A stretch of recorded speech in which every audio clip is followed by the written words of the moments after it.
What is up? The fantasy playoffs are here. Some leagues may have started earlier. Some leagues may start next week, but for the most part, this is it.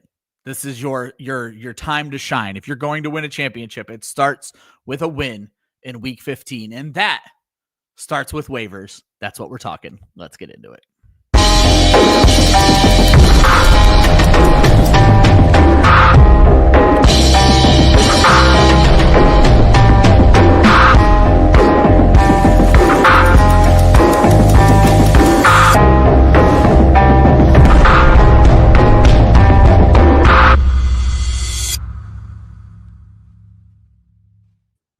Good morning. I see the chat already popping off. It is WireTapped, Club Fantasy's weekly waiver wire show. Josh, I love that we have done more shows together than I care to count. And I have never accidentally put comments up during the intro screen, and I've now done it twice in the last 2 days. I don't understand why I'm screwing this up now, but welcome, everybody. Time to talk week 15 waivers. I'm your host, Ryan. He's Josh. Josh, I have a feeling you have some feelings to expound from last night's Philadelphia Eagles. Well, look, there's a reason that I switched to my Miami Hurricanes hat from my Philadelphia Eagles hat. I'm just, this is 2023 all over again. It really is. Nothing else. I remember how despondent you were during that season. This like, and I know like everybody's going to come down on Jalen Hurts. Look, your favorite quarterback, everybody's favorite quarterback has had a shit game, plain and simple. Nobody is devoid of crappy performances. AJ Brown had 3 pretty bad drops. You know what? CeeDee Lamb in the opener had a lot of really bad drops. He got his shit, came and fixed it. Like, if you want to put it on any one of them, all right, fine, whatever, it is what it is. All I know is the defense fucking showed out. Yeah. I mean, there was like, and for everybody sitting here saying that Jalen Hurts played a bad game, can we talk about how, like, not great of a game that Justin Herbert played too? Because he got sacked 7 times. Like, yeah, wild. The only difference is he had 60 yards rushing and Hurts had 8. So yeah, great rushing day for Herbert. Long pass to Omar and Hampton kind of saved him as well. So, well, I mean, he had the 60-yarder to Kamani Vidal too. I meant to say Kamani Vidal, but yeah, it was. But Vidal was the long one. Hampton was the short one. So, yeah. And Zach sums it up perfectly. They had a bad game and they still had a chance to win. Exactly, because our defense is that fucking good. Yeah, goes to overtime. That kicker performance and that defense performance, I actually saw flip a couple of wins yesterday. Well, and honestly, like, we had a missed field goal from Jake Elliott earlier in the game too. Like, there's so many different things that could have happened that I don't put it all on Hurts. I don't put it all on AJ Brown. I don't put it all on Jake Elliott. Like, it was just a team piss poor performance. Like, yeah. It is what it is. Yeah, it was certainly a weird one. Shout out to Chris Molina, who, while we were mildly trying to hype that game up, was like, it's going to be a 16-14 slogfest. And he said 16-13. 13. I texted him literally when it was 16-13. I'm like, look at the score. He almost got the score right, folks. It was definitely a weird. And here we go. I just said this to Josh before the show, and I was wondering how much it was going to happen. Sergio missed the playoffs because of Jalen Hurts. And Josh, awful. You had a story where a friend of yours knocked out first place in the league where she thought she was going to lose it. So. Yeah. So no, she was the first place team. Yeah, that I meant to say. And the other person was fighting for one of the final playoffs. She locked up first place in the league. And she was only winning by like 3, maybe 4 points. Jalen Hurts put up 0.4 fantasy points and she held on to win. She finished up the regular season at 12-2 with the best record in the league. Wow. Unreal, man. That was hard to watch. The dude lost 4 points on one play. Yeah, like, never seen that. That is unfathomable. Never seen that before. That is unfathomable. Fantasy football, folks. So let's get into the waivers. Before we do so, I will quickly remind you, hit like, hit subscribe, do all the things to help us grow and succeed as a podcast. If you happen to be listening on Apple or Spotify, hit that follow button. We do have Super Chat. If you don't feel like waiting around, the chat gets kind of intense on Tuesdays. We will let you skip the line if you give us a little bit of money, but we will get to every question if you don't care to do that. And finally, if you want to talk fantasy football when the show is over, we do have a completely free Discord. Links in the description of this video, and Josh will be dropping it into the chat for you momentarily. We start the show off as we always do, news and notes. Such interesting news and notes. Let's start. Actually, I'm going to leave the worst for last. So T. Higgins back in concussion protocol. Josh, I watched a lot of that game, and I was shocked coming out of concussion that he was able to come back in the first time.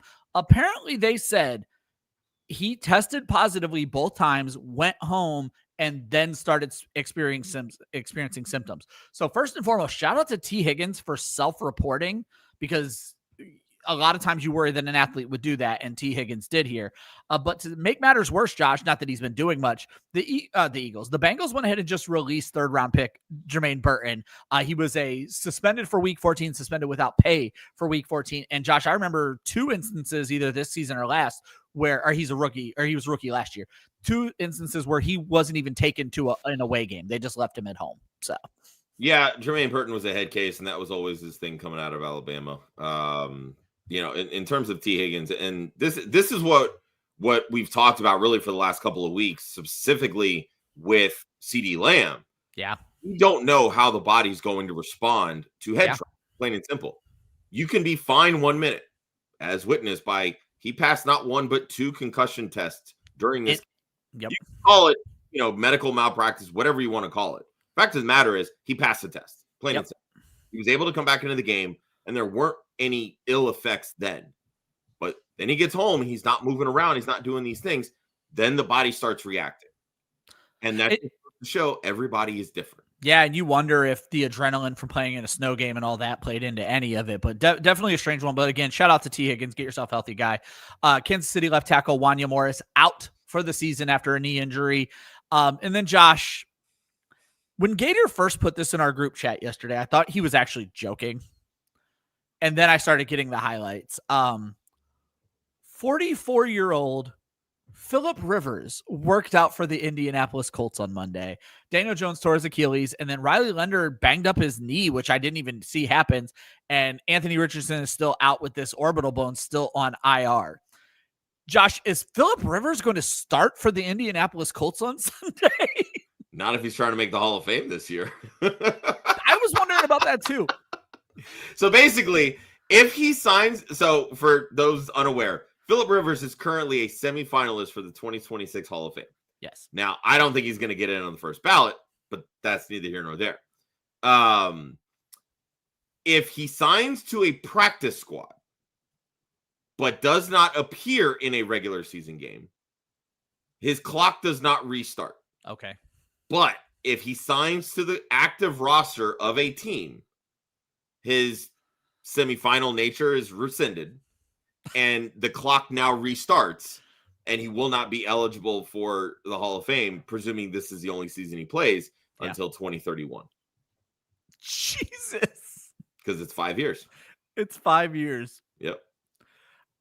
To me, that's enough not to do it. Just be done with it, man. I mean, look, this dude literally, his oldest daughter is older than Riley Leonard. Yeah. Doesn't he have a kid who just committed to some Tennessee college? Probably. Quarterback? I mean, the dude's got enough kids to field an offensive, literally a team's offense. And I joked in the group chat, I'm like, man, all them damn kids are really hitting the savings hard. That's why he's considering this. It's crazy. Nah, but you know what? I mean, look, desperate times call for desperate measures. They are in a playoff race. And 100%. Shane Steichen has a relationship with Phillip Rivers going back to their days with the Chargers. There you go. I'll throw Caesar up on the screen here. Who needs Phillip Rivers when you can just run the Wildcat with Tyler Warren at quarterback the entire game, which may be, Josh, a part of their offense, making Tyler Warren infinitely interesting moving forward. Well, and that's kind of what we talked about on Monday's show. Like, if they're going to go with Riley Leonard, who has that athletic ability, obviously now dealing with a knee ligament strain, but a healthy Riley Leonard can run the football. Yeah. Tyler Warren can run the football, and they've used him in these types of sets where he's taking the ball out of the backfield in wildcat formations, jet sweeps, etc. Evolve the offense. Yep. Shane Steichen is very good at doing that, so it would not surprise me one bit. All familiar names in the chat. Chat's not backed up yet, so I'm going to go ahead and move on to our waiver section. We'll get to audience questions right after this. Top 5 waivers. I'm back on the article for week 14. Josh gave you Isaac Tesla last week, and Tesla did find the end zone despite Amon-Ra St. Brown still playing. I went with some more obvious picks, Josh. Now, these guys were all relatively eligible for the article, but they're very obvious. But in the playoffs, it's time to be obvious. So Jacoby Brissett is my number one. After only including one or two quarterbacks in this article all season long, Jacoby Brissett is my number one. Harold Fannin is my number two. Blake Corum is my number three. Devin Neal is my number four. Honestly, Josh, the only oddball I have in here is Luther Burden. I wouldn't even call him an oddball. And it's not even that odd. Exactly. Yeah.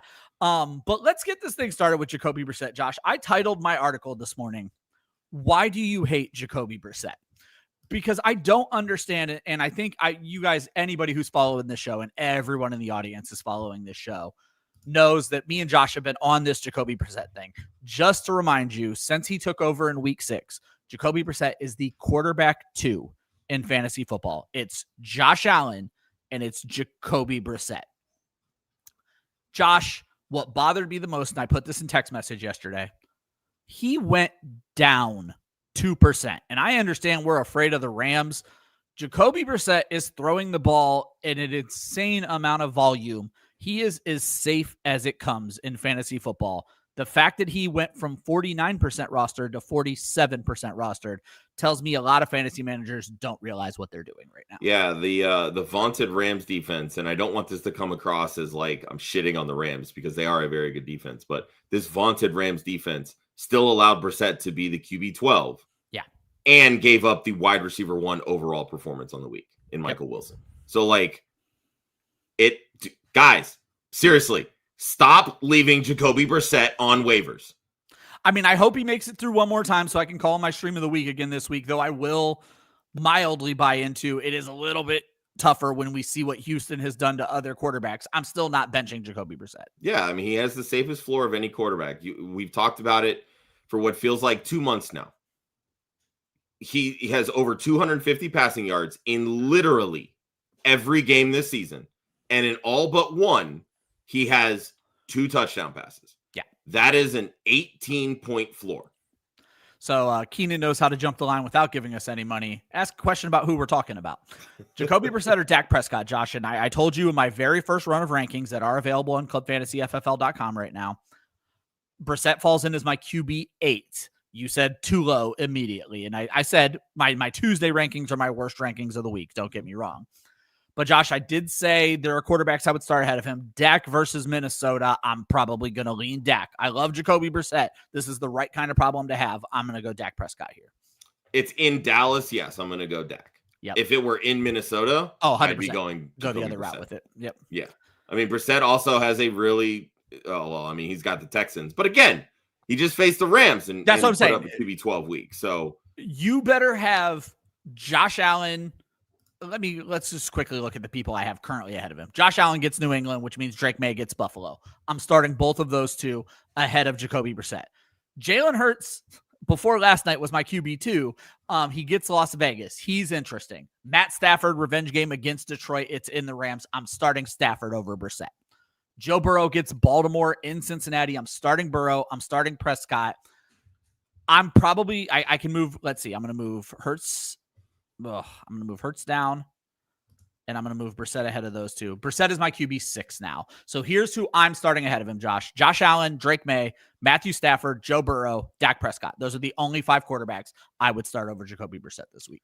I mean, that's fair. There's definitely a couple interesting ones here in the chat. Chris just jumped in. Yeah, I'll pull up Maddie's. He's starting Brock Purdy over Brissett. I mean, Purdy gets Tennessee, but we all literally just saw what Shedeur Sanders did. Shedeur Sanders ate Tennessee up. So, I mean, I think that's interesting, and I think you can make the case for Purdy. You can make the case a lot of people have more upside than Jacoby Brissett. That I would agree with 100%. And this is what we talk about with Jacoby Brissett. He has the safest floor. Yep. Like literally in a bad matchup against the Rams, he was still a top 12 quarterback. Yeah. I mean, none of us thought that Jalen Hurts was going to have 0.4 fantasy points. Exactly. Even against the Chargers. Weird shit happens, like straight up. And Tennessee, their defense is kind of hit or miss. Like it's really weird. Like, yeah, I mean, I'll be perfectly honest. I would not. I'm a Purdy hater. I have been for a while now. I would not start Purdy over Brissett, but I 100% get it. Yeah, I mean, this just kind of feels like one of those games where he could have like 175 yards, but then throw 3 touchdowns. Yeah. And like we've seen those types of games before, and they're QB 15 on the week because there's not a lot of yards.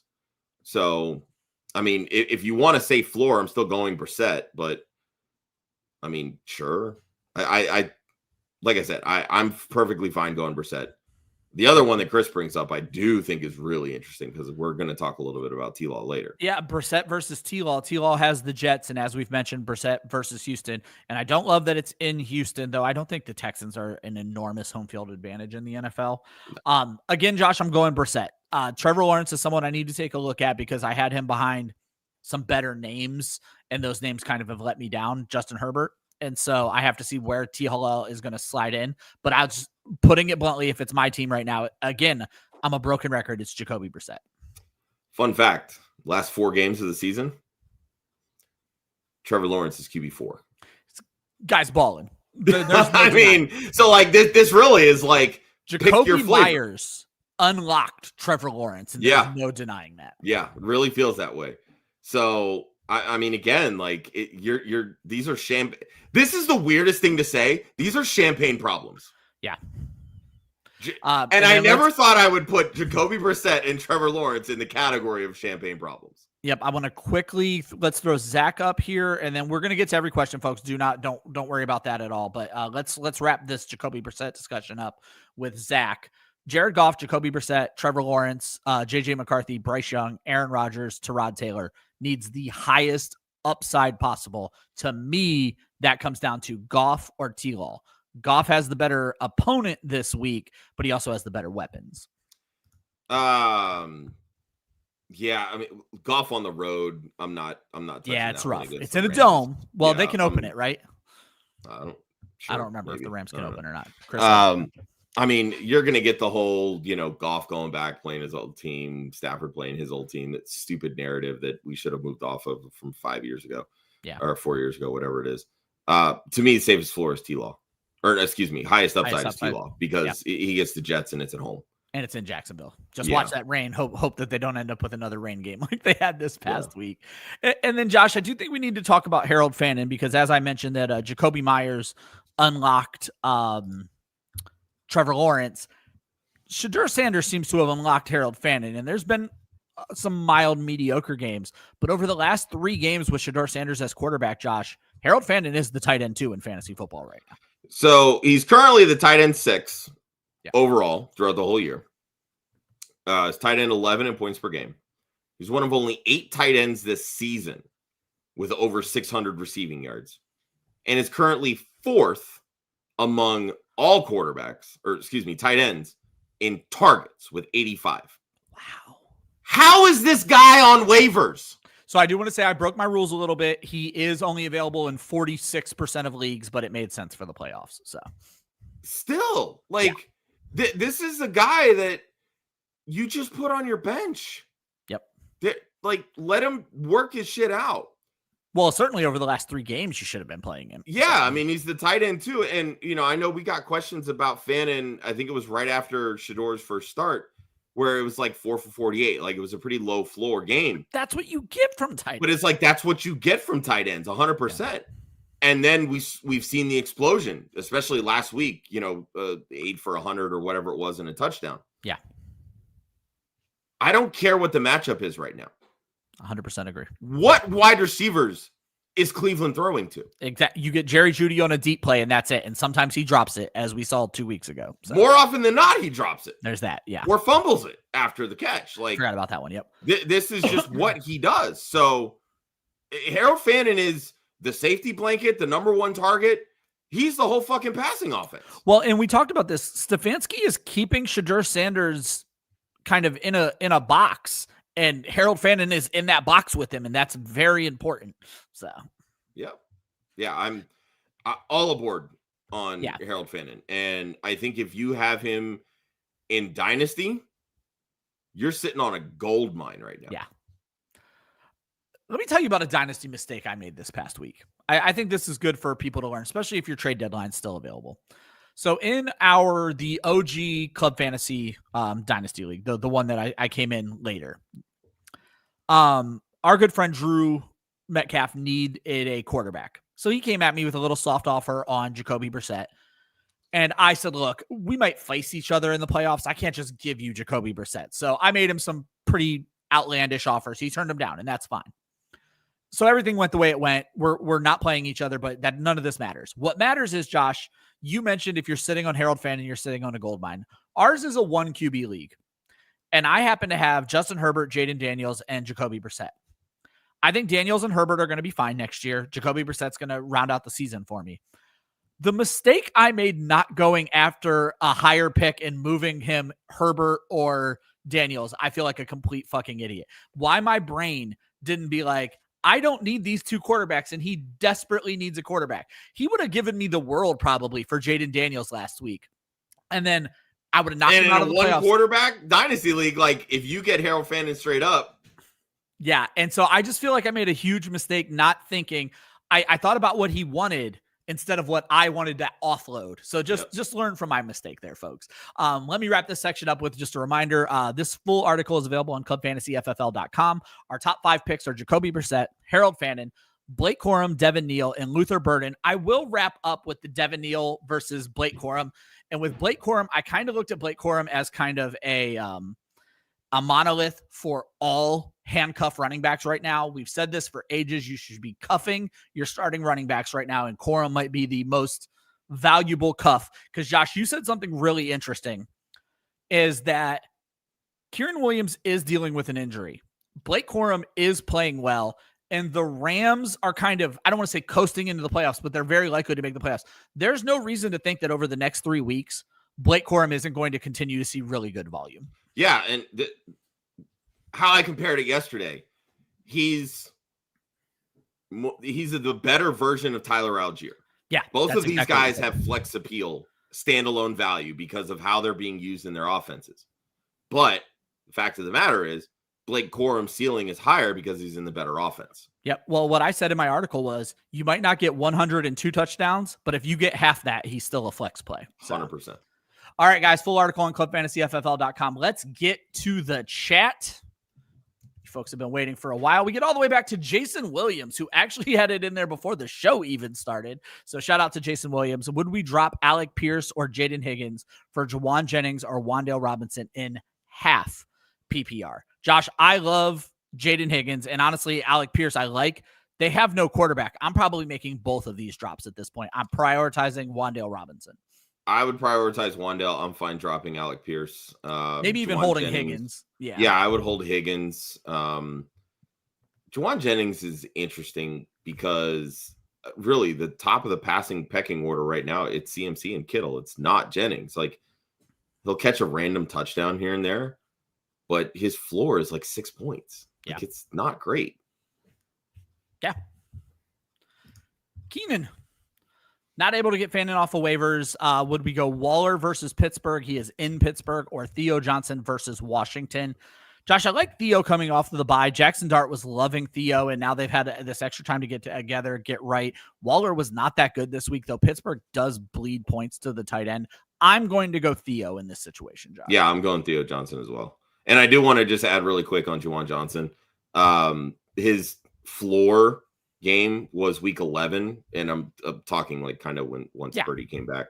But he scored a touchdown in 4 of his last 5 games. Like, that's why this is a conversation, in my opinion. Yeah, I mean, honestly, like I said, he hasn't had more than 71 yards since week 2.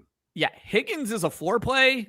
Jennings has that touchdown upside, and that's where I'm fine with dropping both of those guys and making the double move there. Yeah.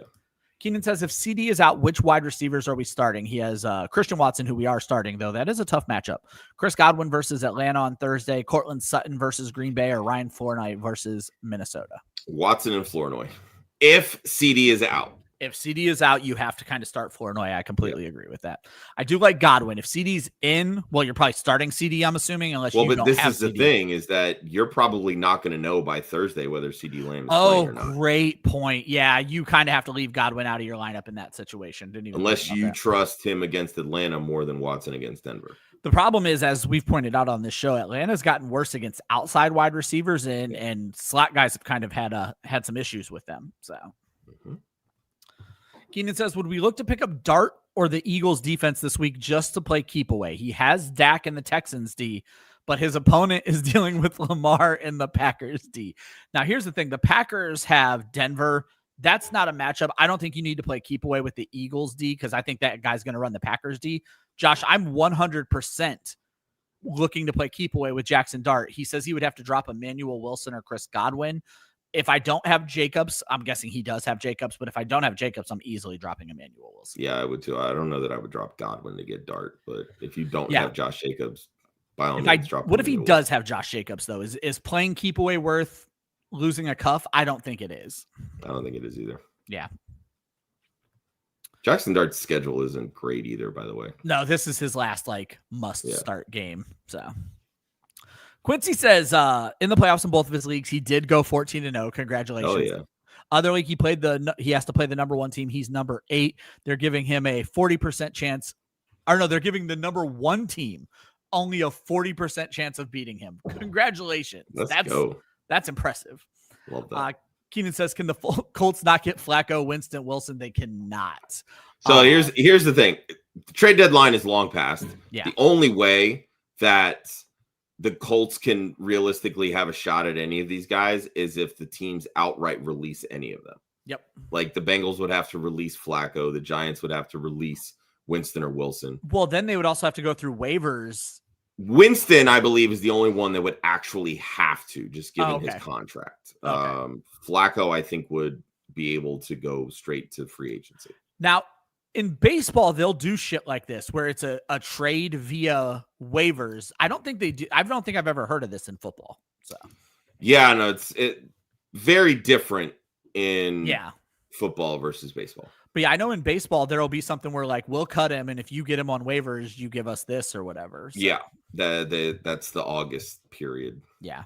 Weird. Who said Riley Leonard is Tim Tebow? I don't know enough about Riley Leonard's game. All I know is he probably doesn't throw the ball like a shot put, so he's probably a little bit better than Tim Tebow. Yeah, Tebow. Oh, God. Quincy has to start Purdy or Lamar. Both have a good schedule this week. And Josh, I kind of said this about Lamar. If you're not starting him this week, I think Lamar is a droppable asset. That being said, Purdy also has a pretty good game this week. I'll be honest, I don't even know where I stand on this one because I don't like either one of these quarterbacks. But right now, I do have Purdy. Lamar fell all the way right now to my QB 16. I just don't trust him. So I don't trust him either. So, I know, like, the Bengals defense has been not great, and they just gave up 39 points to Josh Allen and the Bills. But they're just playing with more intensity. And there's nothing there's not a sense of urgency with Lamar. It feels like there's no rhythm with his pass catchers. There's no rhythm in the play calling, certainly no rhythm in the running game. Yeah. Sure, he's definitely a better upside play. I will give you that 100%. Yeah, against the Bengals. But you cannot convince me that right now in 2025 in week 15 that Lamar Jackson has a safe floor, because he doesn't. And the Bengals defense, up until the end of that game where Joe Burrow kind of put them in a tough situation, has been playing better as of late. Not good, but better. Yep. Quincy asks, would we drop Quentin Johnston? Yes. For Luther Burden, Zach Charbonnet, or Hubbard. Josh, I'm dropping him for any of these guys. My kind of caveat with Burden is he's gotten volume, 22 targets over the last 4 games. He's just been boring as hell. If I don't desperately need a wide receiver, I'm going with either one of these 2 running backs. Yeah, that's kind of where I'm at. I don't think you would. I mean, if you're not itching to start Quentin Johnston, you're probably not going to be itching to start Luther Burden. Burden's just, he hasn't really had the big Burden's breakaway. A big what if. Like, you need to be in a multi-flex what if right now. Yeah. I would probably lean one of the 2 running backs. Yep. I would prioritize Hubbard over. I would prioritize Hubbard because who knows what's happening coming out of this bye. I agree. Unless you happen to be the Kenneth Walker manager, and then definitely go get Zach Charbonnet. Joseph, Guillotine League Championships. Congratulations. Rank these guys for this week. James Cook, Josh Jacobs, Nico Collins. God, I hate answering late. Well, Nico gets Arizona, so. Yeah. And we saw what Puka did last week. Right. I feel like you got to go Nico. Cook gets New England, Jacobs gets Denver, and Denver's been strong against everything. This is what happens in guillotine leagues, Josh. I'm benching Josh Jacobs this week, but that's just some wild shit that you have to do sometimes. Yeah, I think I would too, strangely. James Cook did okay against New England the first go round. Yeah. So it makes me think that his floor is at least still somewhat safe. Yeah. With Jacobs, the efficiency really hasn't been there, but he's been more involved in the passing game, which is good. Against Denver, though, like that's it. You're going to get another sub 4 yards per carry kind of running, and it's going to be. Josh, I'm going to slow you down just real quick. Joseph actually added a much bigger list later on. Okay. So he throws in Javonte Williams, Devontae Adams, I'm guessing. Pickens is a must start. Let's be very clear. George Pickens is a must, as is Jamar Chase, especially with T. Higgins now going down. So Pickens and Chase are your best plays by far. Nico comes in a close third. Josh, I think Devontae Adams versus the running backs is interesting because Adams has been amazing until last week. Yeah, I mean, he only has one 100-yard game on the season. Yeah, it's all touchdowns. And that's what happens. When you don't score touchdowns, Devontae Adams put up his same stat line last week. He just didn't find the end zone. Exactly. So I would put Cook and Jacobs ahead of Adams, I think. Yeah, I think I would as well. Javonte's out.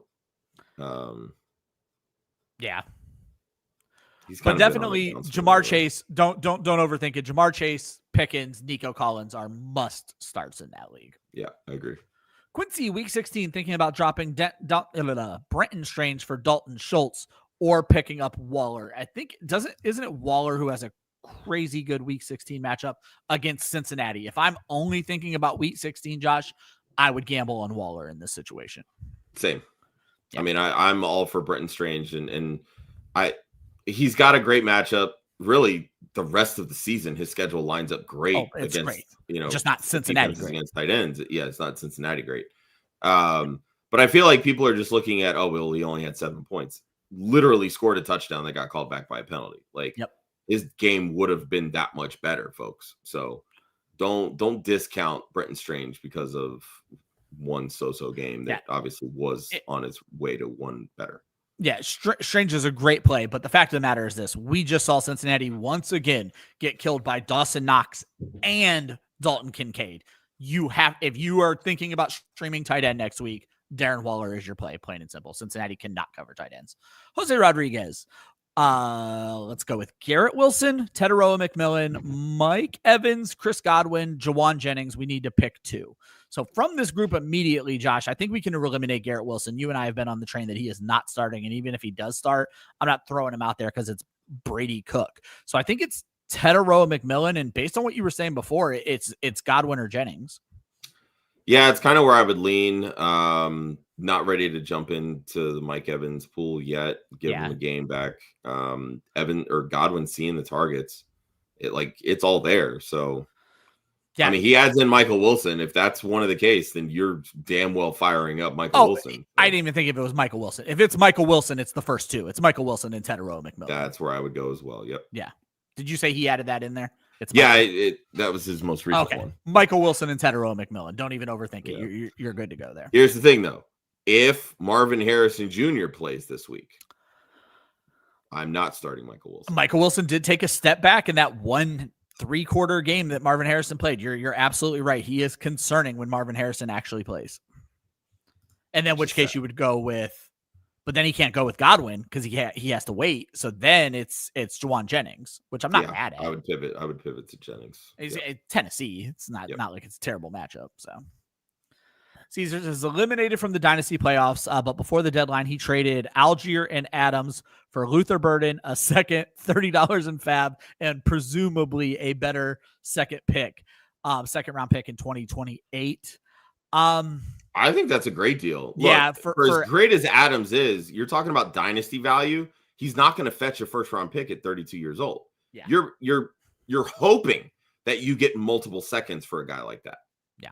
Getting Burden in a second, I will take that. Yeah, and Burton's going to be a much bigger part of this offense next year, and I think he's going to be really, really fun. And then I think we'll wrap up this question section with George, who says, how do we stay sane once eliminated from the playoffs? What scratches the itch? And he mentions DFS. First of all, play in like 800 leagues, and you almost always have a playoff team going. And then when you play in that many leagues, this is not even a joke, you're kind of happy when you get eliminated. Like you want to win a championship, but you're like, damn, at least that's one more league I don't have to worry about. Obviously, as the host of our DFS show, yes, DFS does scratch the itch. I don't get into I don't spend a lot of money on DFS, Josh, but I do find when there's those little contests where I can turn $2 into $1,000, that's pretty fun. So yeah, I mean, it's no different than putting together a parlay and doing $2 for a chance to win 100, 200, 300, whatever it is. I mean, DFS is fun. I've gotten into sports betting a little bit more this year with all the underdog stuff that we do, and I was going to say even available in Florida. So underdog weekly drafts are actually really fun as well, where you only draft from the player pool for that week, George. That might be one to look at if underdog is legal in your state. If you've never signed up, use promo code WLFF. But I find that those are actually pretty fun, Joshua. If you are fully eliminated and still want a fantasy football field, you're still drafting a team in that situation. Yep, exactly. All right, folks. Let's talk some waivers. I'll remind you, if you like what you're hearing, hit that like button. If you want to hear it again next week, every Tuesday at 11 a.m. till the season is over, hit that subscribe button. If you happen to be listening to Apple or Spotify, hit that follow button. We do have Super Chat if you want to jump the line. Also have a free Discord where you can keep talking fantasy football with us and our good friend HoofTube, who is our most active Discord member. He's great for conversation in there. Make sure you guys jump into that Discord. Josh is dropping the links for you.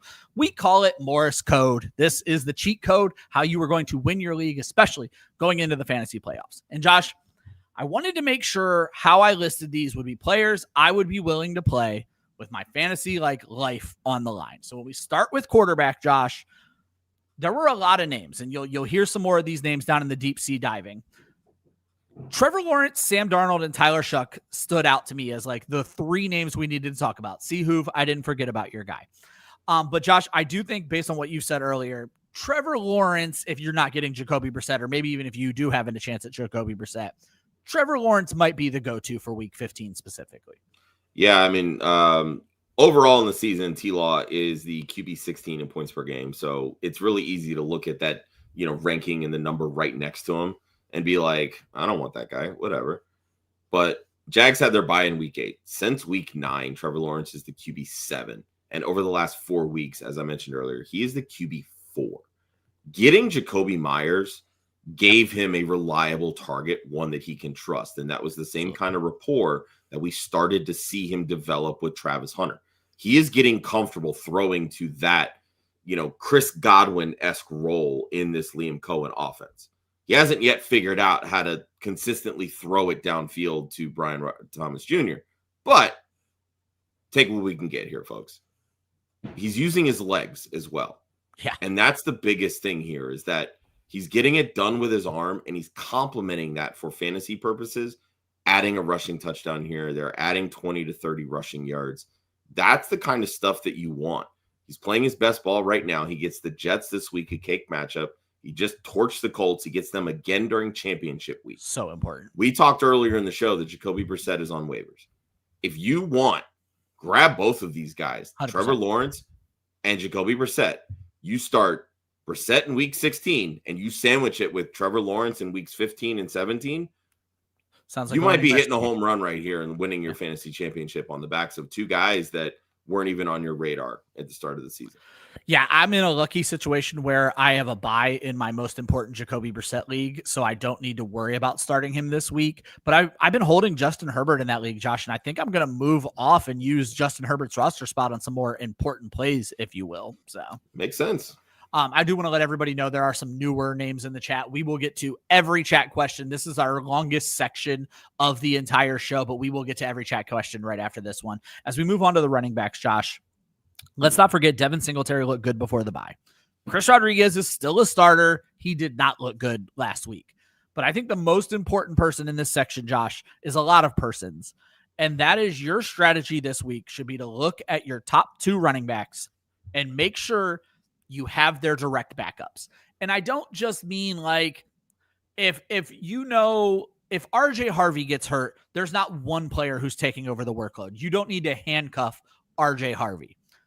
But if Bijan Robinson gets hurt, Tyler Algier is taking all the workload. If he is somehow out there in your league, get him.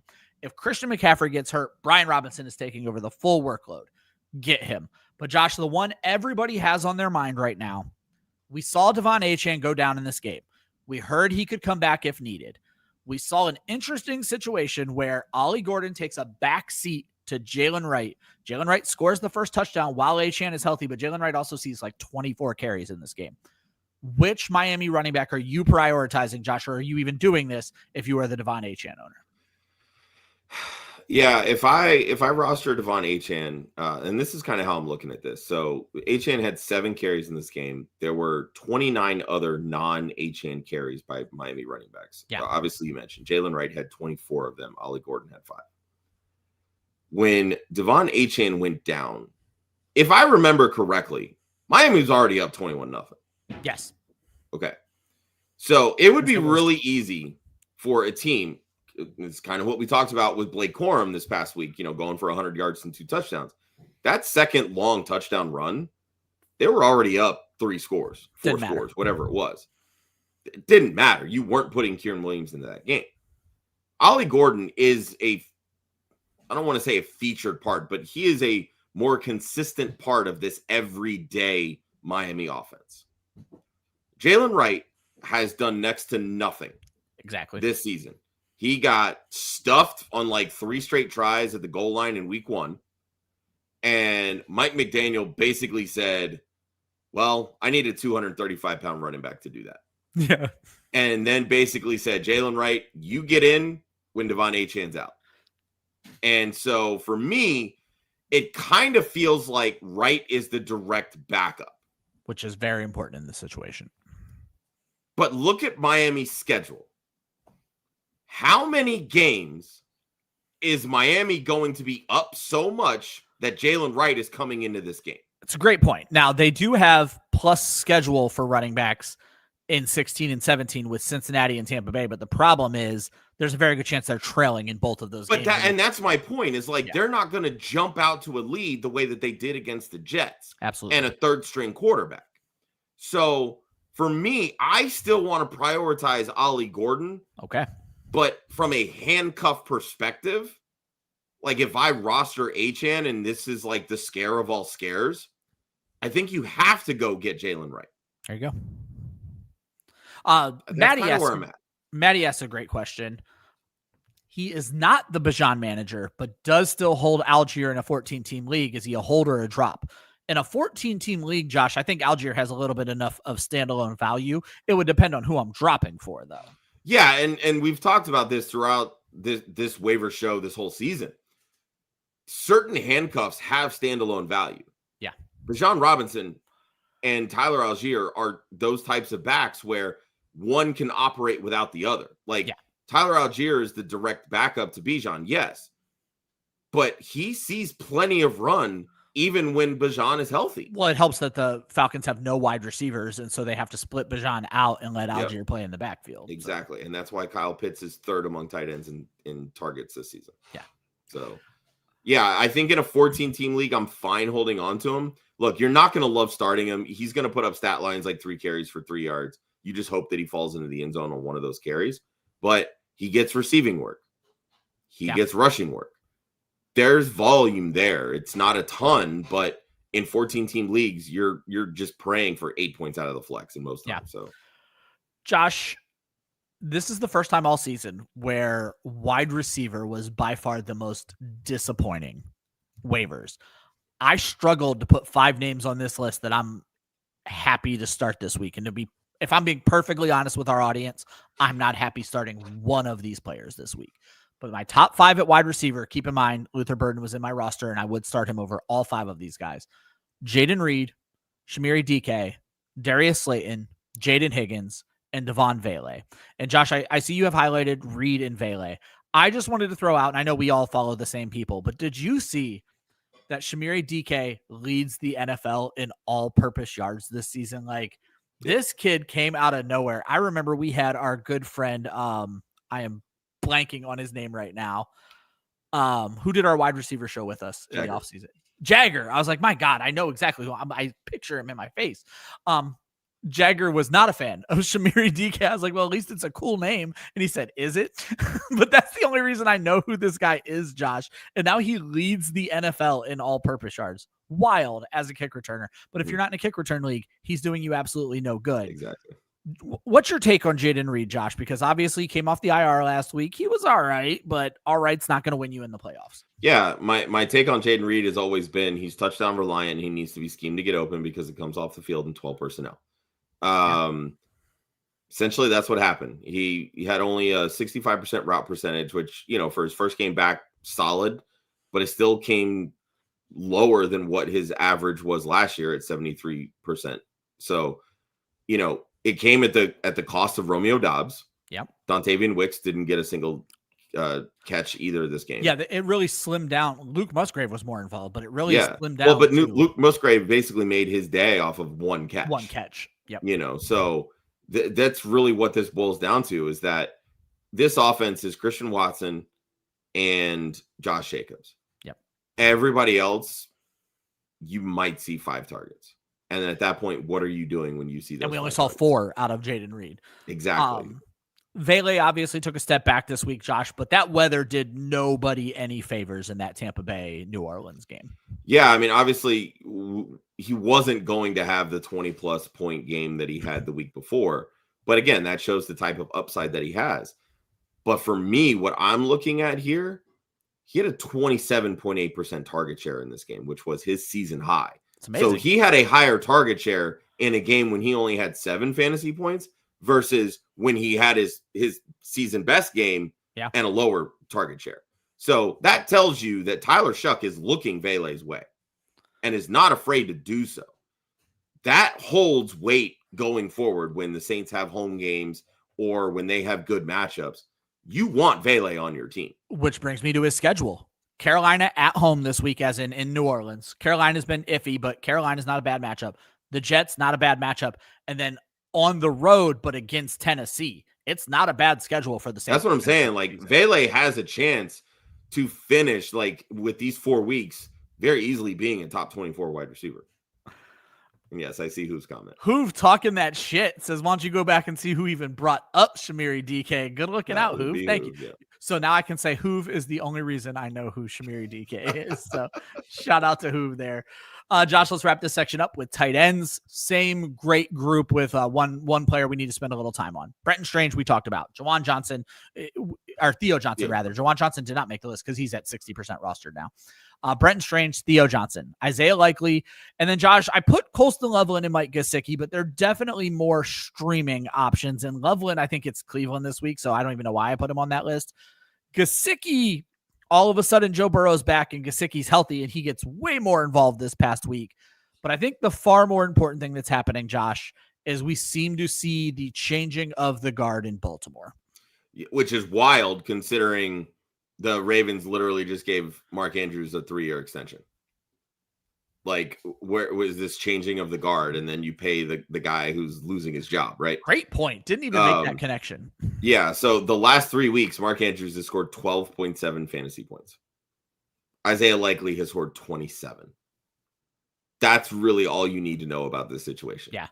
Isaiah Likely is what feels like the most consistent pass catcher in that Ravens offense, if that tickles your fancy, because it sure doesn't mine.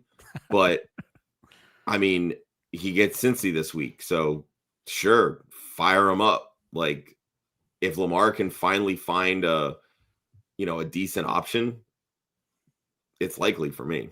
Yeah, I'm gonna throw Matty Randall. To your point about Gesicki, though, there's also a good chance that T. Higgins is out this week. That ultimately, and we talked about that all last year. That's all Gesicki when that happens.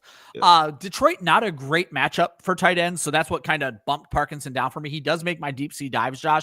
Honestly, I would probably lean Parkinson over Colston Loveland. I forgot about the whole Browns matchup. Parkinson is touchdown reliant, very much so. He's like AJ Barner. So that wraps up the waiver section, folks. So we will talk a little bit more waivers later in the show, but first, we are going to get to our chat. You guys have been waiting for a little while. Let's get to it. who've already talking to shit all show long. Remember when the Javon Johnson convo we had for the last few months?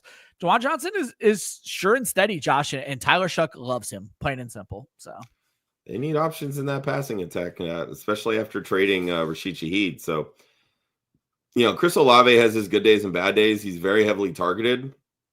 He's just a very interesting wide receiver one for me that I think still works way better as a complementary, like a 1B versus a 1A.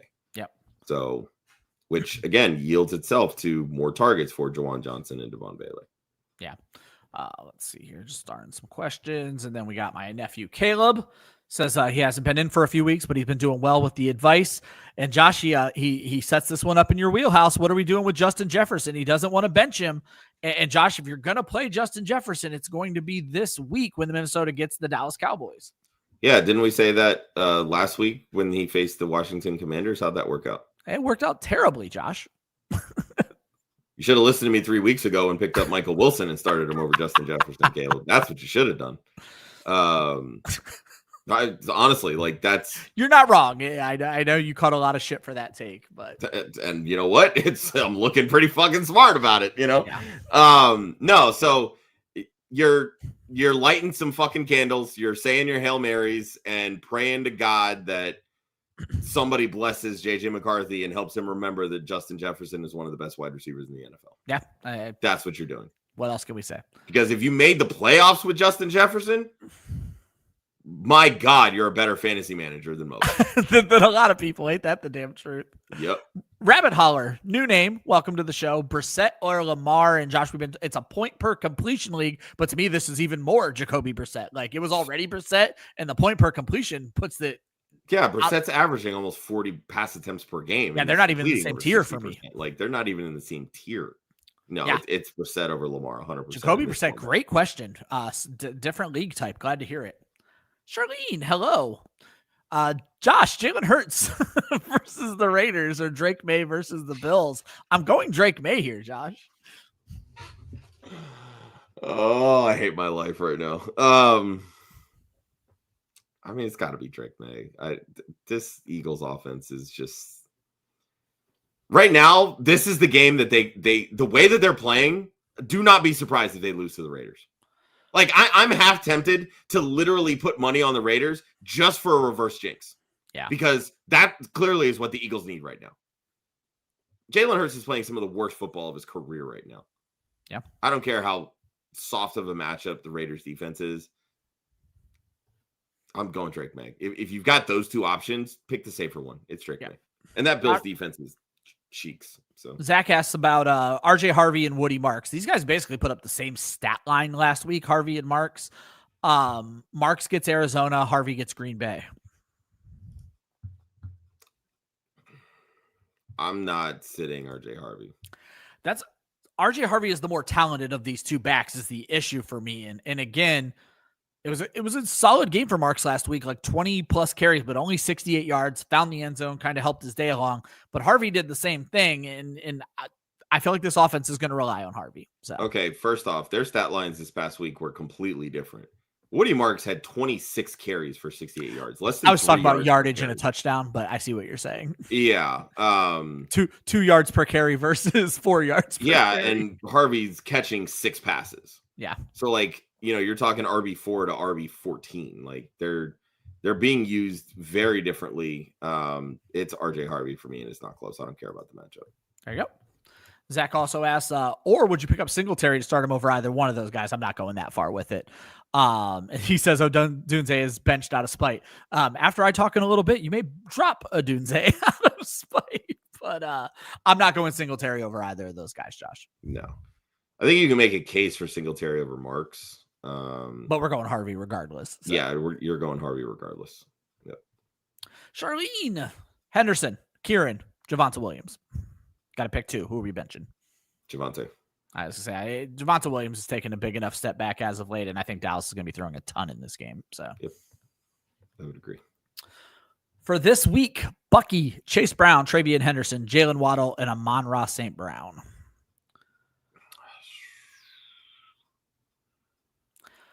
All right, let's see. So if we're going straight upside, yeah, it's Amon-Ra.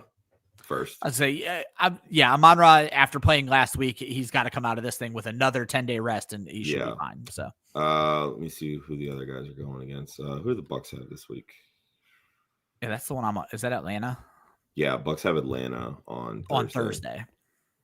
So that's gonna be a big Bucky game. Yeah. I'll probably go Amon-Ra, Bucky.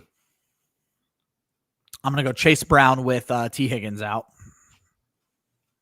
Yeah, I think you could conceivably flip Travion and Chase Brown and still be fine. But I think they're very close to one another. Waddle is clearly the rear end of this. Yep.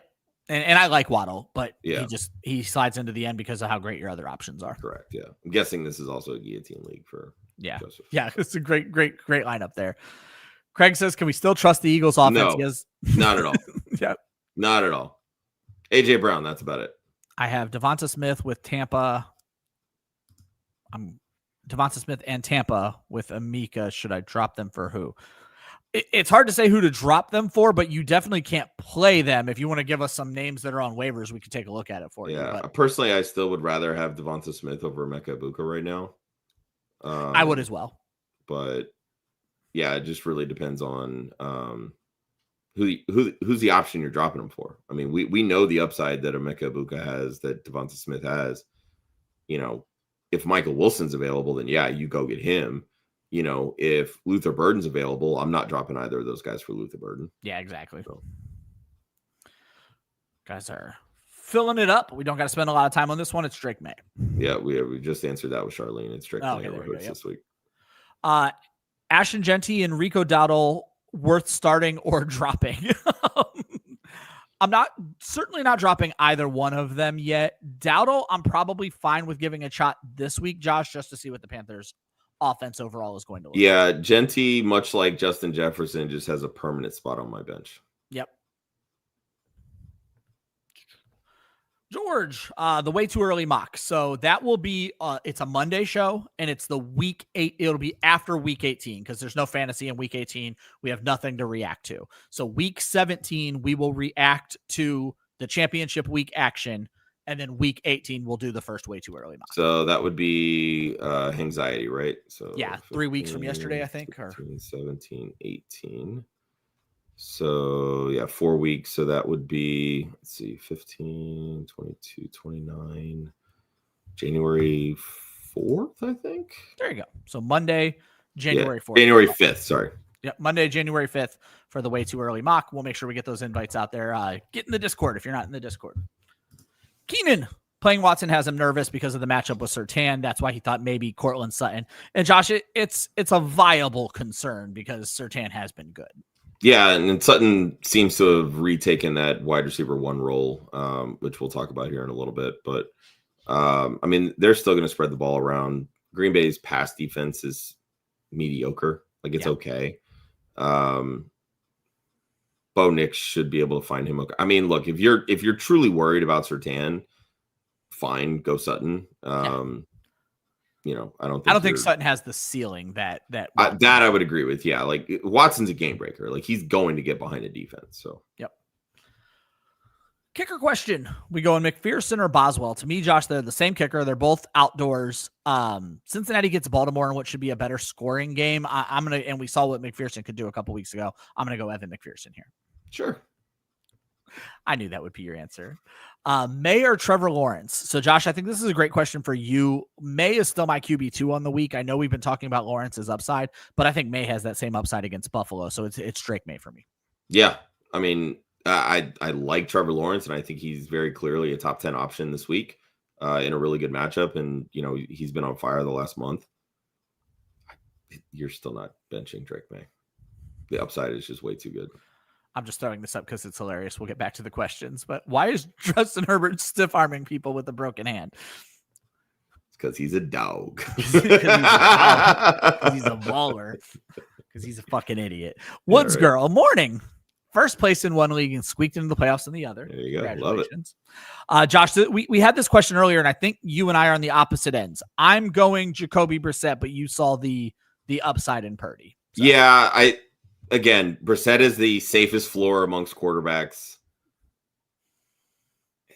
I'm okay going the matchup with Purdy. Yeah. Because again, like they're going to lean on CMC. This is clearly the year of CMC. And they don't care that he's not even averaging 4 yards per carry. But they're going to throw it to him. They're going to spread the ball around. They're going to do the things that they do.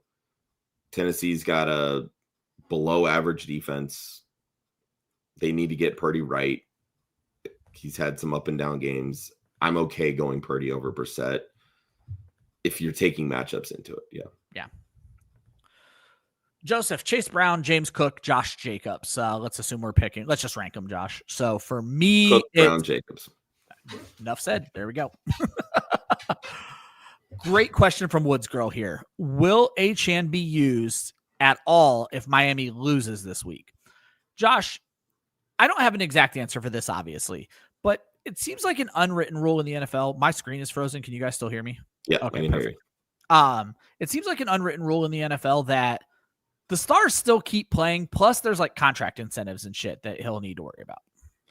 Yeah, these guys aren't going to stop playing and the coaches aren't going to bench him. I mean, unless it's like a really bad injury, which, again, the way that Mike McDaniel talked was that Achane could have come back into the game if they weren't winning.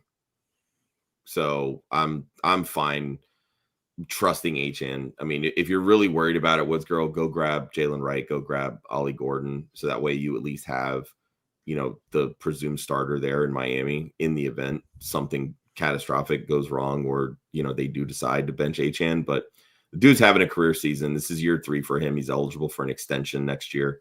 He wants to put his best stats on the board. Yeah, I'll figure my camera out here in a second. If T. Higgins is out, Josh, would we play Mike Gesicki over him? No, I'm still going over Fannin. I'm sorry. Yeah, no, I'm still going Fannin. Don't know how I mess with my camera in the middle of a podcast. I'll figure it out, though. Sorry, guys. You don't get to see my face right now. KJ Frederick, better QB play this week. Bo Nix, never Jaden Daniels, and he's not playing this week. CJ Stroud or Aaron Rodgers. It's a 1 QB league. He has Bo Nix and Jaden Daniels rostered. Josh, I think Daniels is done, and you cannot convince me otherwise. Not that he's looked great, but I'm probably going Bo Nix here. Stroud gets Arizona, dude. Wow, that helps. Nico Collins going to go for $150 this week. Yeah. Bo Nix's inconsistencies, I'm fine pivoting off of him this week, especially against Green Bay. Green Bay has a solid defense. Stroud, I think, is a good streaming option this week. And I'm fine dropping Jaden Daniels straight up. Yeah, it's not letting me turn my camera back on, so this is just the show now. But you know what? It's waivers. We got to help you folks out. So Fannin over Juwan Johnson or Theo Johnson and Gazden. Yes, 100%. And Gazden, I think Josh is a flat out drop at this point. Yeah, we've talked about this, Ryan, when we did our underdog bets yesterday. By the way, clean sweep 5-0 from us. You can't see me bigging myself up right now. Yeah. Funny story about those. Make sure you read them before you place them. Gator. Anyway. Yeah, no, I mean, you took the under on 3.5 receptions. Like, yeah, that's not a heavy stat line at all. Dude had 1 catch. So, and again, Philly's been tough against tight ends this season, so it shouldn't come as that big of a surprise. But the way that Fannin's playing right now, you don't need to start Gaston. You don't even need to roster Gaston. Yep. You have the league-winning tight end in Harold Fannin. Yep. Here's what we're going to do, folks. We are only 10 minutes behind on questions. You guys have so many questions today, which is great. I have no problem with it. We're going to finish the show. And then we're just going to end the show with your questions because you guys are getting a lot of them in there and we want to answer every one of them. So we are going to finish up the show, which is just drops and deep waivers. And then the whole rest of the show, we'll end it with your questions. So Josh, this is the section I've kind of been waiting for. It's what we call Mayday, Mayday. These are the players I think it's okay to drop. And Josh, I got a little bold with my picks this week, at least at 2 positions. I want to start with, if you're not playing Lamar Jackson this week, Josh, against the Cincinnati Bengals, cut him. If you don't trust him this week, when are you going to play him? No pushback for me. I literally dropped him 2 weeks ago in a 8-team league for Jacoby Brissett. There you go. Josh, I think we can say the same thing about Baker Mayfield. He has been awful over the last few weeks. I'm not putting my playoff hopes on Baker Mayfield's shoulders. And as I mentioned, Jaden Daniels is done for this season. If they bring him back, I will be appalled. And apparently they've already said they're going to. they're fucking idiots, and I hope they change their mind. So. Yeah, I mean, it's a lost season. Don't put your franchise quarterback in harm's way. Baker, maybe things get a little bit better once Mike Evans comes back, but it just feels like there's so many more issues going on in that with that Bucs offense right now. I don't know if it's play calling issues. I don't know if it's injuries on the offensive line, but Baker just doesn't look like the Baker that we've seen the past couple of years. There you go. At running back, Josh, I think Alvin Kamara and a player I'm going to talk about at wide receiver are in a similar situation. They're hurt. Specifically with Kamara, there's really no incentive to bring him back. I just think he's a droppable asset. I don't think he's going to come back and change the world in these last 3 weeks. And for the love of God, why is Isaiah Pacheco still rostered in 50% of leagues? I've been telling people to drop Pacheco for 3 months. I don't get it at all. It just makes zero This is sense. Kareem Hunt's backfield right Yep. now. Like maybe Pacheco will start to see more run when or if I should say, the Kansas City Chiefs actually get eliminated from the playoffs. They're about 2 games out from a final spot right now anyway. They've got an uphill battle over the next month. But Pacheco's not heavily involved in this offense. Truthfully, it's been the Kareem Hunt show. At wide receiver, Josh, and this is where I don't know what to do.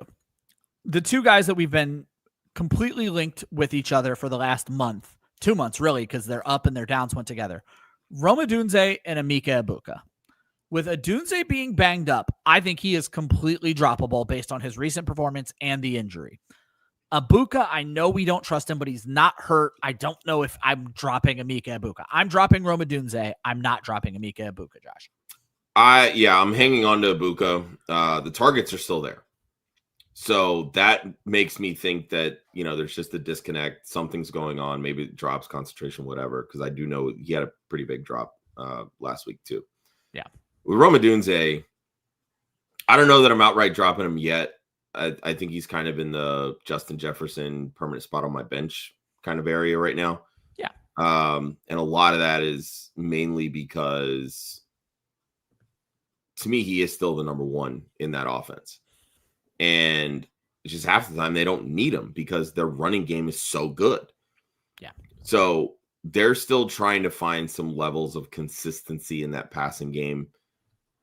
I'm okay hanging on to him because really at the end of the day, if you're dropping him, let's say you're picking up Luther Burden. He was one of your top 5. Do you really feel comfortable starting Odunze or Burden over Odunze right now? Because I don't.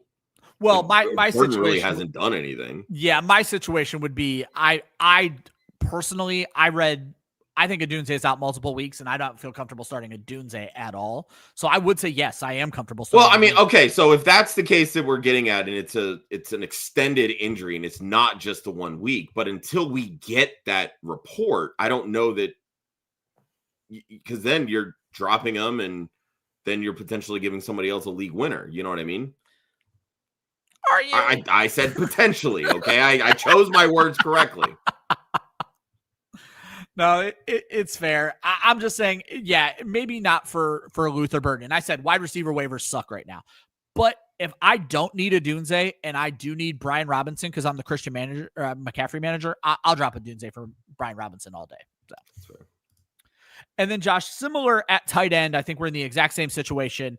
If you're not starting Mark Andrews against Cincinnati this week, let him go. Be done with it. Yeah. Arande Gadsden and David Njoku's hurt. Very similar situation to Odunze. Great touchdown catch this week. You're not playing him. But Josh, I think the one people would want to hear about, Arande Gadsden. This is now 4 consecutive weeks, I think, with fewer than 3 catches in fantasy football. So I mean, we've been saying it for the last. I mean, you called this right when it weeks, happened, Josh. I want to give you all the credit on this one. The second they lost, who's their tackle, Joel? The second they lost him, Josh, you raised concerns potentially for Ladd McConkey, certainly for Arande Gadsden, because he's not a blocker. And when tackles get hurt, they bring blocking tight ends in. That takes Gadsden off the field more than what you would want him to be. Or when he is on the field, he's chip blocking. And all those tight end targets right now are going to the running back position. Yep. And there's a strong correlation between those 2 positions when it comes to targets. Justin Herbert only threw he had 135 yards passing this past week. Like the passing game was just absolutely shut down. Yep. Again, that's not going to happen every week, and I understand that. But most teams have at least some competent pass rushers. Exactly. That matters. And that's why Gadsden has been struggling the last 6 weeks. Deep sea diving. If you're in a deeper league right now, these are the players that I'm looking at as available in my 14-team league that I may consider starting this week. Shadur Sanders actually got a guy into my fantasy playoffs. And as we mentioned, matchups aren't bad moving forward. JJ McCarthy has the good matchup this week, but he's JJ McCarthy. Aaron Rodgers had a pretty nice week last week. CJ Stroud gets a great matchup. Tyjae Spears at running back, Bam Knight at running back, Dylan Sampson continues to be involved in the passing game. Sean Tucker didn't look bad again this past week, and Keaton Mitchell seems to have finally established himself as the second running back there in Baltimore. Pat Bryant at wide receiver, the Jets duo of Mitchell and Mechie, but again, the quarterback situation. Ryan Flournoy probably should have been up, but it all comes down to whether or not CeeDee Lamb plays or doesn't play. Elick Maynor had a little bit of a game. Colby Parkinson at tight end, who we mentioned earlier. AJ Barner, essentially they're the same guy. Mason Taylor saw some volume this week, and then Darren Waller, don't love him this week. Love him next week. Josh, of this bunch, Pat Bryant, I think, is a name that some people may not even be all that familiar with. So. Yeah, it was a rookie third-round pick out of Illinois. Really slow start to the season, but Sean Payton was really complimentary of him early in the process, compared him pretty heavily to Michael Thomas. And we know the kind of seasons that Michael Thomas had for Sean Payton. Slant boy. Yeah, slant boy, exactly. But this is a situation where you're starting to see Pat Bryant work his way into this Denver Broncos offense. When they're running the football, Troy Franklin is coming off the field. Yeah. Pat Bryant is coming on because Pat Bryant can run block. Troy Franklin saw a season low 40% route percentage this week. For the second week in a row, Pat Bryant ran more routes than Troy Franklin. And so you're starting to see the shift, right? Like for the longest time, Franklin was the guy that was over Bryant, but also over Sutton. He was the wide receiver one on this team. Yeah. Sutton's role has not changed. But Troy Franklin's is. And then you also see, Josh, you were right about Marvin Mims. They just don't throw the deep ball. When they throw the deep ball, they love to get Marvin Mims involved. They just don't throw the deep ball. Yeah, he's basically just been a kick returner at this point.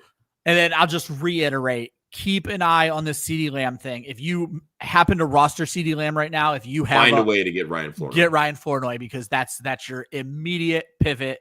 And Josh, as I mentioned, let's wrap up the show with questions. We have so many in the can. Keenan, do we see the Eagles D completely destroying the Raiders fantasy-wise, or could we see the Raiders get some garbage time points? The biggest issue here, Josh, is who the hell is playing quarterback for the Raiders? You got your Eagles coming off of a 7-sack game against Justin Herbert and now playing the worst quarterback situation that could potentially be even worse this week. I'm staying away from the Raiders. Yeah, 100% staying away from the Raiders. I mean, I don't even know that I would trust Brock Bowers all that much against this defense, truthfully. I mean, shit, we saw... Nakobe Dean's been great. Yeah, Nakobe Dean has been fan-fucking-tastic. He knows he's playing for a contract, and seeing as how Jahad Campbell was just drafted by this team, and Campbell was the one playing the Nakobe Dean role in the beginning part of the season when Dean was getting healthy. Yeah, Dean's been on a heater, and arguably one of the best blitzing linebackers in the NFL. Yeah. Look, you're still starting Brock Bowers, let's be honest. Just surround him with upside. That's all I'm going to say. I'll blatantly say, if Harold Fannin is out there in my league, I would start Fannin over Bowers. Like, without and you know what? I would be okay with that. Yep. Josh, you're showing. Okay, I say your showing is frozen to me now, but you came right back. So, Steve-O says, never starting a Jet again. 80 Mitchell over Neal was a horrible idea. Josh, you said this yesterday. Tyrod Taylor got hurt, people. Like, come on. You can't predict that.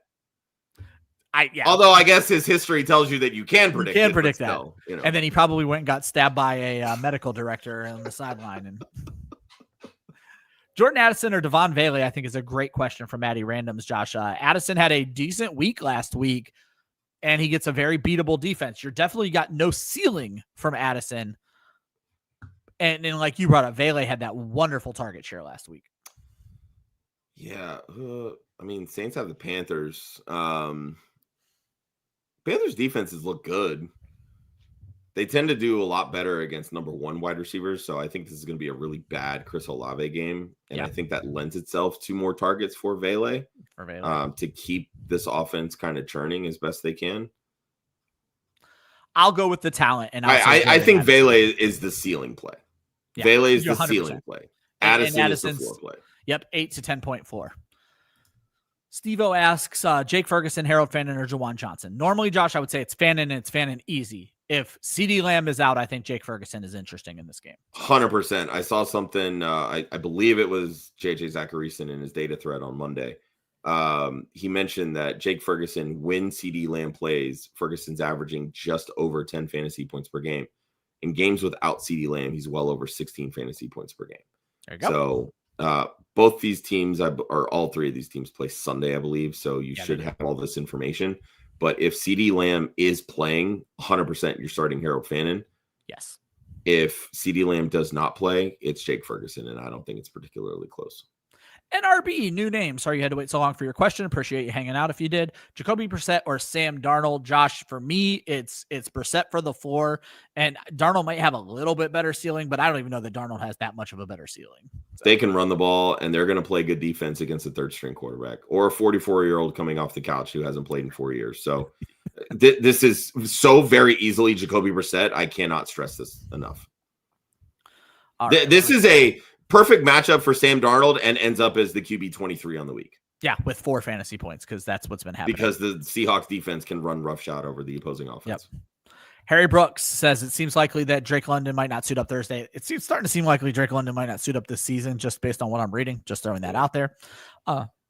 Excuse me, I'm sorry. Who should we go with? Wan'Dale Robinson, Darnell Mooney, Jaden Reed, Rashid Shaheed, Ricky Pearsall, Jawan Jennings, Ryan Flournoy, Jordan Addison, or Jacoby Myers.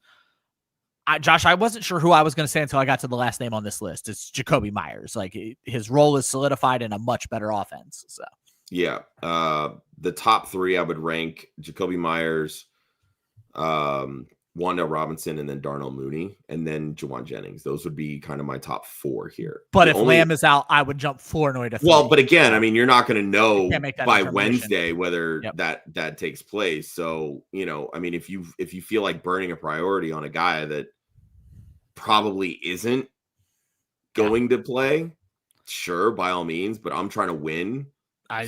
Jacoby Myers. Yeah, it's Jacoby Myers. Yep. Michael Regine, new name. Welcome to the show. First round bye. Has Stafford and Daniels. Keeping Daniels for now. Don't do it. But after this week in week 16, if Daniels is starting, should I keep him for week 16 and 17? There is zero chance in hell I'm playing Jaden Daniels over Matthew Stafford, no matter what the situation is. They're not benching Matthew Stafford. He is now fighting for the NFC conference win. They're only a half game ahead of Green Bay right now. Yeah. Like they have to keep playing the starter if they want that bye. So yeah, Matthew Stafford is safe. Don't overthink it. You do not need Jaden Daniels. Plain and simple, but do not play Jaden. Here's the issue with playing Jaden Daniels. You play him and then you get 3 fantasy points like you did this past week. And he gets hurt again. Like, this is going to happen again, folks. Do not play Jaden Daniels. Mark Andrews, Colston Loveland, or Dallas Goedert. Josh, to me, Goddard is the only viable option here unless you are just saying all of your prayers for Mark Andrews against the Bengals. Yeah, I mean, it's pretty clearly Andrews for the matchup, but I'm going Goddard here. That's just the only one that I feel safe going with. Woods Girl asks, is Mechie droppable? And I just mentioned Mechie and Adonai Mitchell in the deep waivers league part. Every New York Jet outside of Breece Hall is droppable right now. Plain and simple. You can make the argument he is too. Yeah, I was going to say, I'm not dropping Breece Hall, but I'm not rushing to play him. That offense is cooked, plain and simple. And Brady Cook's their quarterback. No pun intended, right? did not mean to do that. It clicked as I was saying it. Steve-O says Zay or Debo. I thought he said Rome is dead to him, but he's dead in poo now. Josh, Zay Flowers finally looked like some life when Lamar was throwing the ball and he gets the Bengals. I'm going Zay Flowers here. Yeah, I'm okay with that. I don't. Again, you don't love it. Yeah, you don't love it, but it's Cincy. Yeah. Skywalker, don't remember the name. Welcome to the show. Which RB are we adding in PPR? Singletary, Hubbard, Neal, Kamara, Gainwell, Rodriguez, Corum, or Stevenson. So let's start with, if you happen to be the Kieran Williams owner, it's Blake Corum and it's not close. Correct. If you are not, Josh, to me, it's still Devin Neal. I would rather have Singletary or Gainwell over Devin Neal, honestly. Interesting. Yeah. Devin Neal's done nothing. Like, he had a good matchup and still was Barry, the RB15. It's like what? His 3 weeks without Alvin Kamara, he's the RB25 in fantasy. Yeah. That's not even an RB2. So, like, I don't think there's any rush to go get him. This is a good matchup this week for the Giants, so I think Singletary gets plenty of run. Gainwell very clearly has a role, and it, quite frankly, a 50-50 split right now between him and Jaylen Warren. Very much so. So I would prioritize those two guys over Devin Neal, truthfully. There you go. But like you said, unless you have Kieran Williams, you go get you put every ounce of fab you have left to go get Blake Corum. Yeah. Tony Pollard or Blake Corum. Josh, you and I are very very adamant for Iceman's question here. Iceman, new name, welcome to the show.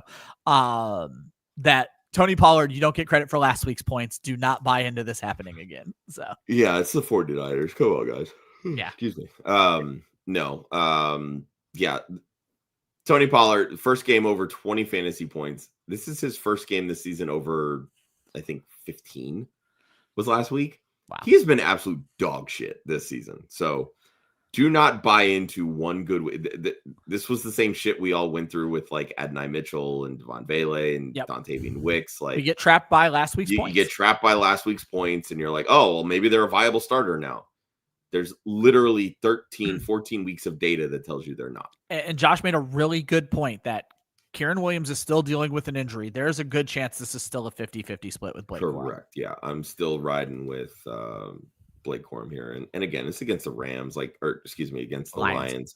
You know, they've got a decent run defense. Like, they could be really good given the week. They could also be not great.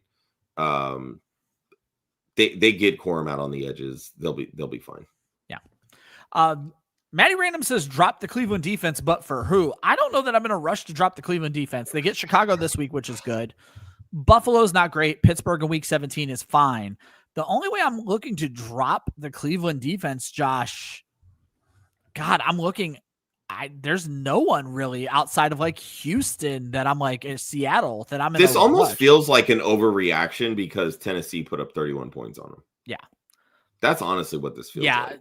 Don't force yourself into dropping this defense. I guess I would need to know more about your overall situation. Do you need somebody this week? Yada, yada, yada. Yeah, I mean, you're fine stashing Cleveland. You don't need to drop them outright. Yeah.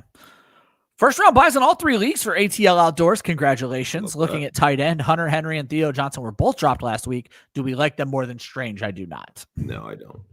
Now, Brenton Strange is that dude. And like I said, his day is very different if there's not a penalty on his touchdown catch. Yep.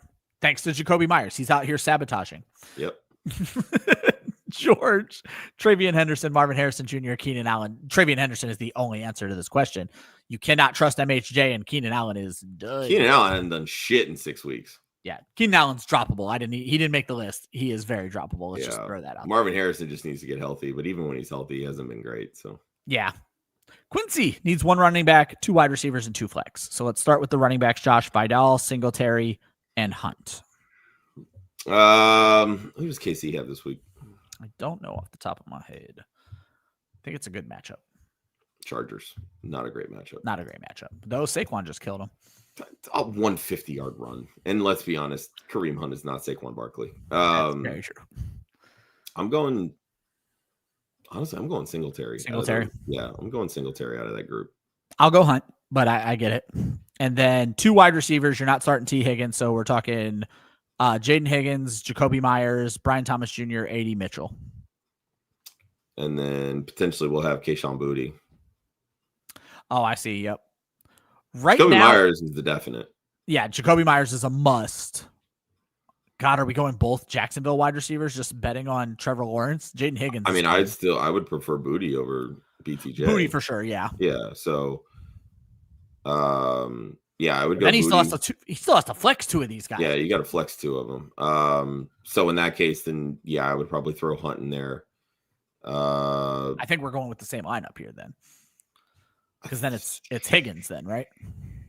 Yeah, Jaden Higgins. Yeah, that's where I would go.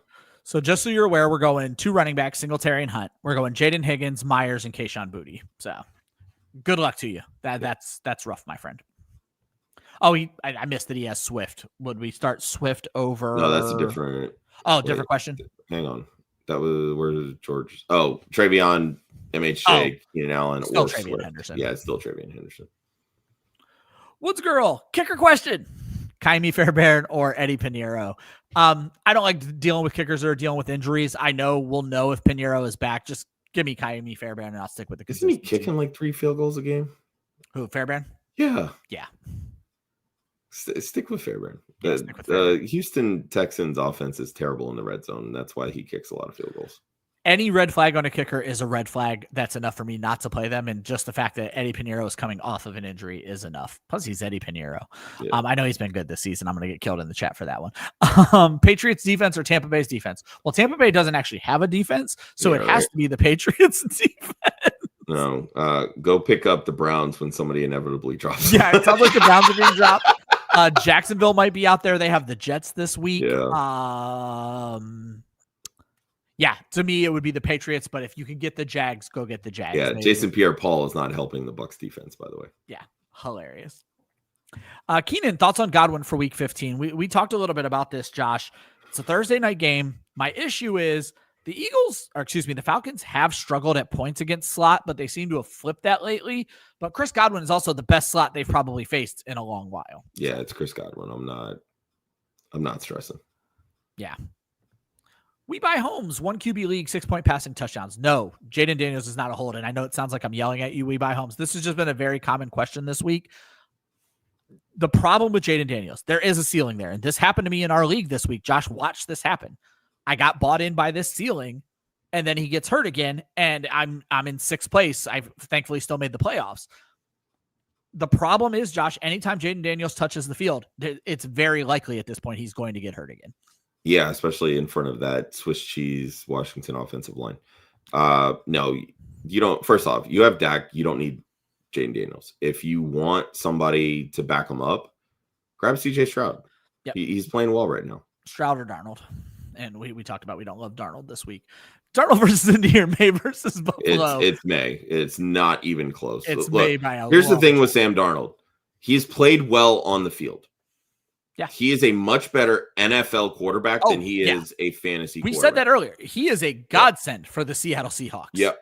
The way that the Seahawks defense is playing with Mike McDonald as their head coach and play caller on defense, they're playing lights out. Yeah. They're top 5 defense in the NFL right now. Sam Darnold doesn't have to do anything, plain and simple. He can sit back, hand the ball off to Kenneth Walker. He can sit back and hand the ball off to Zach Charbonnet. And as you pointed out, the defense just keeps scoring points. And that's the other side of it. Like they literally shut out Minnesota. Yeah. And Darnold was the QB 28 that week. Like he's not getting 31 points the team scores, and he's not even a viable fantasy. And the week before was the 2 fumbles from Arizona, and he was like the QB 25 that week. Exactly. That's what I'm saying. And you're looking at Indy right now, potentially on not even a 3rd string quarterback, mind you, because that's what Riley Leonard is. We're talking about Brett Rippon or fucking Phillip Rivers at this point. So that defense is going to eat up Indianapolis, and Sam Darnold's not going to have to do anything. You might get 170 yards and 2 touchdowns in the first half, and then he's going to overextend his freaking arm muscles just handing the ball off. Josh, this is a great quarterback question. Trevor Lawrence, Jordan Love, Jared Goff. I think you've talked me into Trevor Lawrence on this one. Jordan Love against that Denver defense, I'm not going to play with fire there. So yeah, it's T-Law for me. This is the week to do it.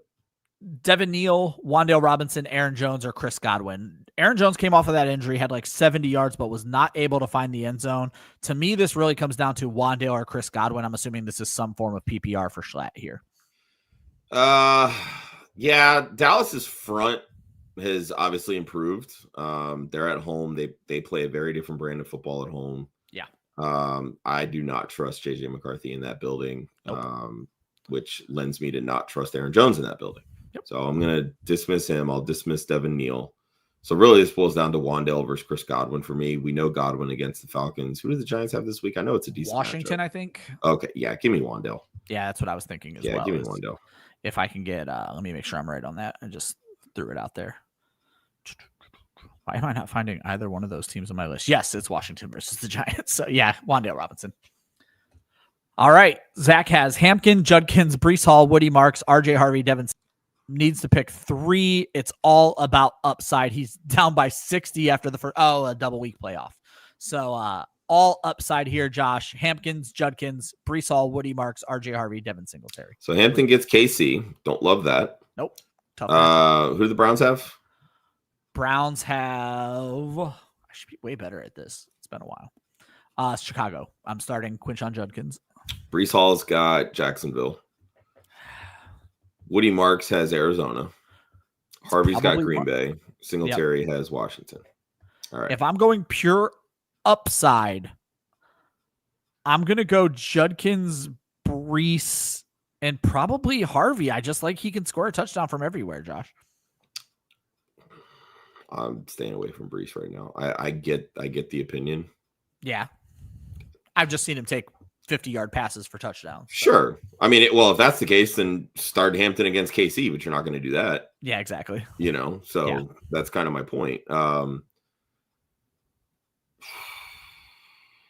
It's Judkins and Harvey for sure. Okay. I mean, Singletary against Washington is no joke. Yeah, I know. And really, it's between Marks and Singletary for me. We just saw Washington give up, as I mentioned, 80 yards to Aaron Jones. And then Jordan Mason, I don't know what he had yardage-wise, but he had that nice 7-yard touchdown. I'm